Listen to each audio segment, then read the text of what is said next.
Hi everyone, I am Dr. Amiteshwar Singh, board certified plastic and cosmetic surgeon at Livasa Hospital, Amritsar.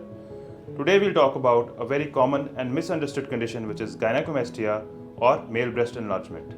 Gynecomastia affects men of all ages.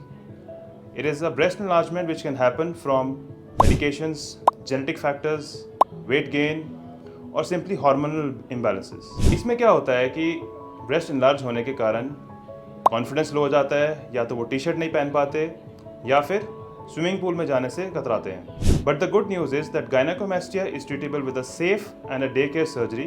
At Livasa Hospital, Amritsar, we offer a scarless gynecomastia surgery. We do the surgery through very tiny incisions, no visible scars, no deformities afterwards, and nobody can tell that आपने surgery करवाई. It usually takes 1 to 1.5 hours and patients go home on the same day. Recovery is easy. Within 5 to 6 days, one can go back to his work. This surgery not only improves your chest shape, but also restores your confidence to wear the clothing that you want. If you or someone you know is suffering from gynecomastia, don't hesitate to reach us out at Livasa Hospital, Amritsar. My team and I at Livasa Hospital, Amritsar are here to provide you professional and ethical aesthetic treatment. Thank you.